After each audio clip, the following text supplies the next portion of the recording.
정부도 손해를 안 보고요. 사모펀드를 하는 찐 부자들도 손해를 안 보고요. 기관 외국인 투자자도 손해를 안 보고 부동산 투자자도 손해를 안 봅니다. 개인 투자자에게만 악법이라고 볼 수 있는 금투세가 시행되면 대처 방안은 두 가지밖에 없는데요. 금투세의 진짜 문제점과 대처 방안까지 알려드릴 테니 영상 끝까지 시청 부탁드립니다. 안녕하세요, 머니머니입니다. 2025년 1월 1일부터 금투세 시행 예정에 있는데요.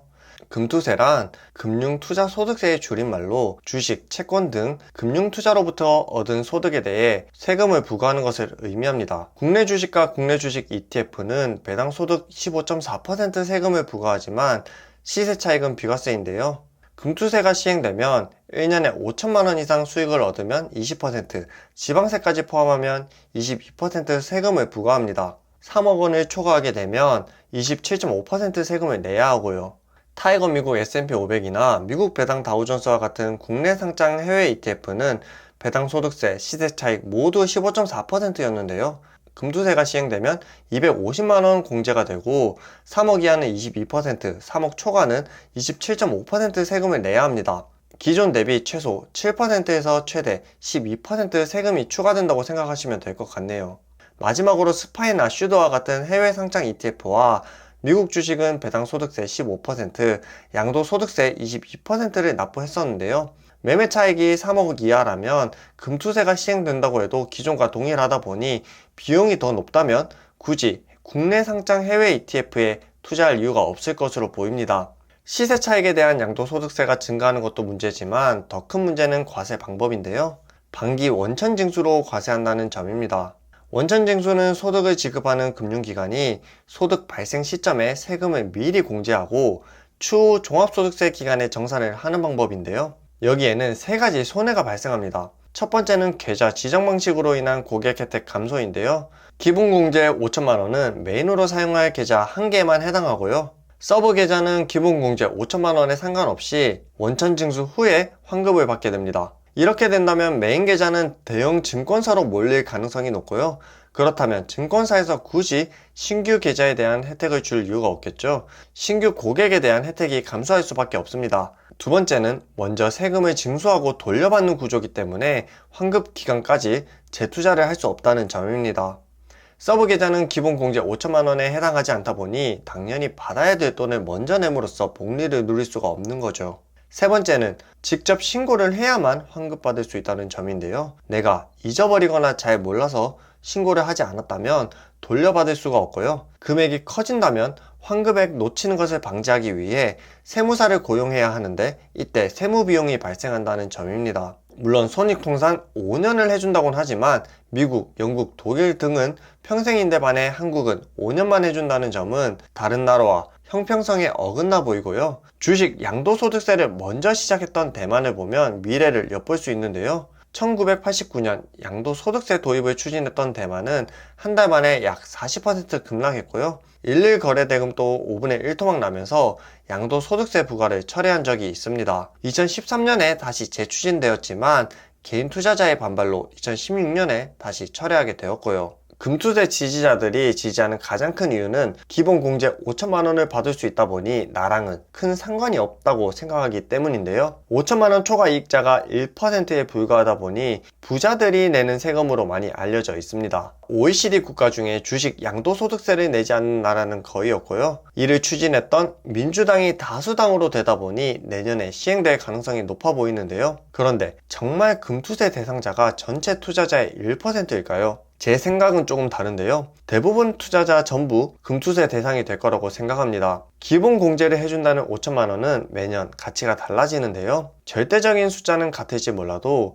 시간이 지나면 인플레이션으로 인해 가치가 줄어들게 되어 있습니다. 물가 상승률 3%를 가정해보면 비과세 한도인 5천만 원은 1년 후 4,850만 원이 되고요. 10년 후에는 3,800만 원, 20년 후에는 2,800만 원, 30년 후에는 2천만 원이 되는데요. 물론 그때 되면 그에 맞게 세법이 다시 개정되겠지라고 생각할 수도 있지만 소득세를 보면 불가능하다는 것을 알 수 있습니다. 미국과 캐나다의 경우에는 물가가 오른 만큼 매년 과세 표준을 조정하는데요. 세후 소득 감소를 막기 위해 물가 연동제를 채택하고 있기 때문입니다. 미국과 캐나다뿐만 아니라 스위스, 프랑스, 네덜란드, 덴마크 등등 선진국은 소득세를 물가 연동제로 시행하고 있는데요. 반면 한국과 일본은 10년 넘게 소득세 변동이 거의 없습니다. 다시 말하면 물가가 오르는 만큼 증세를 하고 있다고 생각하시면 되는데요. 세법이 개정되지 않을 거라는 건 소득세뿐만 아니라 현재 시행 예정인 금투세만 봐도 알 수 있습니다. 5천만원 초과 수익에 대해 과세 한다는 금투세는 2020년에 최초 발표되었는데요. 시행 예정 날짜인 2025년 1월에도 비과세 한도가 같은 금액으로 금투세를 시행한다는 점은 물가 상승률은 전혀 고려하지 않을 것으로 보입니다. 결론적으로 하고 싶은 말은 수익에 대해 세금을 부과한다는 것은 동의하지만 1% 부자들만 내는 세금이라는 말에는 동의하지 않고요. 시간의 문제일 뿐 결국 모두에게 해당되는 세금이라는 점입니다. 그런데 이렇게 말도 많고 탈도 많은 금투세를 왜 추진하는 걸까요? 우리 같은 일반 투자자가 손해를 본다면 누군가가 이익을 보게 될 텐데요. 이익이 예상되는 4가지 집단에 대해 이야기해 보겠습니다. 첫 번째는 정부인데요. 세금을 더 걷겠다고 하면 반발이 많지만 인플레이션으로 인한 증세는 반발이 적기 때문입니다. 두 번째는 사모펀드인데요. 높은 수익을 얻는 사모펀드는 일반인은 접근하기는 어렵지만 부자들에게는 접근하기 쉽잖아요. 최소 현금 3억 정도는 있어야 가입이 가능하다고 하더라고요. 특히 사모펀드 투자자가 누군지 알 수 없다 보니 정치인, 연예인과 같은 사람들에게는 오히려 유리한 거죠. 현재 사모펀드 수익은 배당 수익으로 보고 있는데요. 2천만원 이하 수익은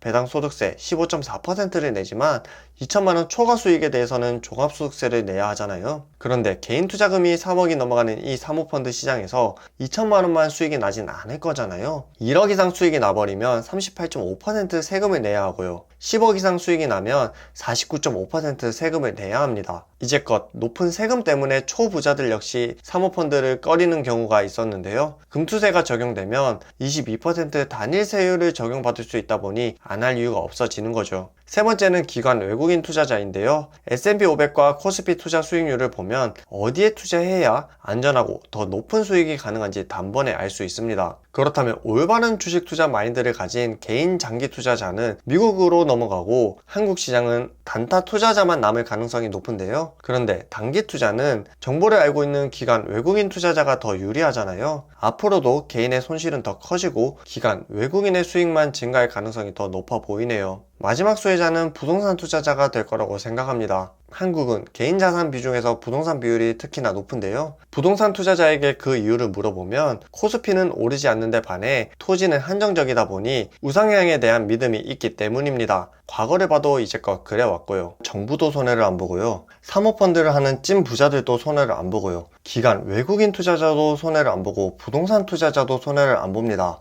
그럼 과연 개인 투자자들이 국내 주식에 남아있으려고 할까요? 저는 아니라고 보는데요. 아마도 미국 주식으로 옮겨가거나 해외 투자가 꺼려지시는 분들은 부동산으로 자금이 이동할 거고요. 결국 코스피 지수가 빠지게 되면 국가 경쟁력만 더 낮아지지 않을까 생각합니다. 그런데 내가 국회의원이 아니라면 정책을 바꿀 순 없다고 생각하는데요. 2025년 1월 1일 시행될지도 모르는 금투세를 앉아서 기다리기보단 내가 무엇을 할 수 있을지 확인해보면 좋을 것 같습니다. 제가 생각하는 방안은 2가지가 있는데요. 첫 번째는 절세 계좌를 이용하는 것입니다. 대표적인 절세 계좌로 RSA 계좌와 연금저축이 있는데요. 이 계좌를 모두 설명하려면 영상 하나로 부족하다 보니 지난 영상 참고 바랍니다. 두 번째는 법인 투자를 하는 건데요. 법인은 2억 이하의 수익에 대해서는 10% 세금을 부과하다 보니 22% 세금을 내야 하는 개인에 비해 훨씬 유리할 수밖에 없습니다. 세금 구간뿐만 아니라 비용 처리까지 가능하다 보니 5천만원 이상 수익이 나는 개인 투자자는 안 할 이유가 없는 거죠.